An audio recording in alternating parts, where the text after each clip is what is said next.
Okay, now let's start our second topic. Second topic है हमारा deposit with banks. अब हम लोग इसमें जानने की कोशिश करते हैं कि bank it is a common form in our neighbouring areas where we are living there. आज लोग जो हैं people hold money is as deposits. आज लोग पैसा रखते हैं डिपॉजिट्स के रूप में बैंक्स में. At a point of time people need only some currency. आप देखें डे टू डे एक्टिविटीज में हमें बहुत थोड़े पैसों की जरूरत होती है. उदाहरण के लिए वर्कर्स जो कि एक फिक्स सैलरी को गेन करते हैं हर मंथ के एंड में, उनके पास में एक्स्ट्रा कैश होता है at the beginning of the month. तो what do people do with extra cash? मतलब जब हमारे पास सारे खर्चों को पूरा करने के बाद when we are having the surplus money, तो हम क्या करते हैं? हम उसको बैंक जाते हैं, अपना अकाउंट ओपन करते हैं अपने नाम से और उसमें डिपॉजिट करते हैं. बैंक जो है एक्सेप्ट करती है डिपॉजिट को एंड ऑल्सो पे एन अमाउंट. और साथ ही साथ में जो पैसे हम डिपॉजिट करते हैं, जमा करते हैं, उसके ऊपर वो हमें इंटरेस्ट भी देती है. ठीक है, तो हम बैंक जा रहे हैं तो हमारा फायदा हो रहा है. घर में रखे रहते तो हमें उसके ऊपर कोई इंटरेस्ट नहीं मिलता.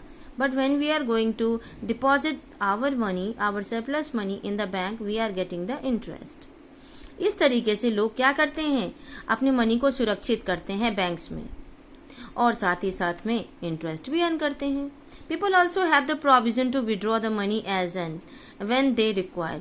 और साथ ही साथ में बैंक में ये भी प्रोविजन है whenever it is needed. Whenever they are in need of that money, वो क्या कर सकते हैं? वो उसको withdraw कर सकते हैं, निकाल सकते हैं. Since the deposits in the bank accounts can be withdrawn, क्योंकि हम इसको जब भी हमारी ज़रूरत हो, हमारा डिमांड हो, हम उसको विड्रॉ कर सकते हैं.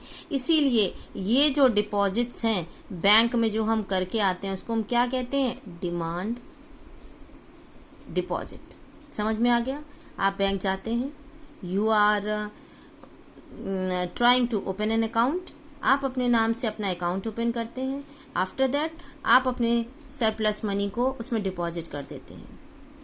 2 दिन, 4 दिन, 10 दिन, आपको 2 महीने तक उस पैसे की ज़रूरत नहीं है. कोई बात नहीं, वो बैंक में आपके अकाउंट में पड़े रहेंगे. इसके बाद में बैंक तो आपको हर मंथली इंटरेस्ट दे रही है भाई.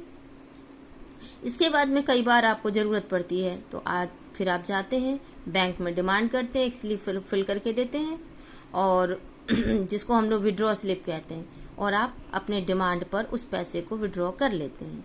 इसीलिए इस तरह के अकाउंट डिमांड डिपॉजिट कहलाते हैं. डिमांड डिपॉजिट जो है ऑफर अनदर इंटरेस्टिंग फैसिलिटी और भी है हमें.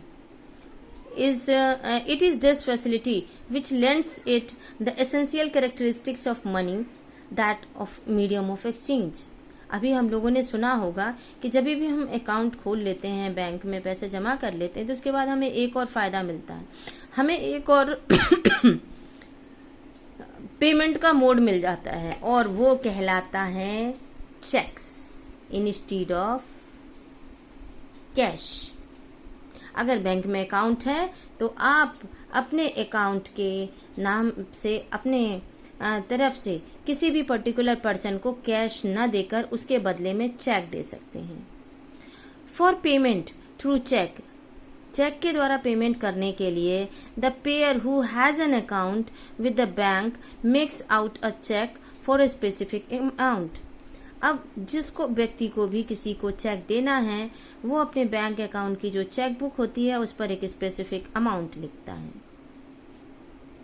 It is a common phenomena because I think most probably your parents, your elder brothers and sisters are using this facility. So, in the modern era, we people are very much familiar with the word checks. तो अब ये definition याद रखते हैं हम लोग. 1 marks में कई बार पूछ लेता है.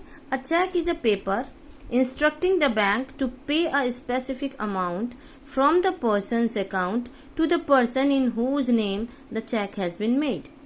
चेक एक पेपर होता है जो इंस्ट्रक्ट करता है बैंक को एक उस पर लिखे हुए स्पेसिफिक अमाउंट को पे करने के लिए उस पर्सन के अकाउंट से जिस पर्सन के नाम पर वो चेक बुक है और उस पर्सन के लिए जिसका नाम उस चेक में लिखा है. Quite clear?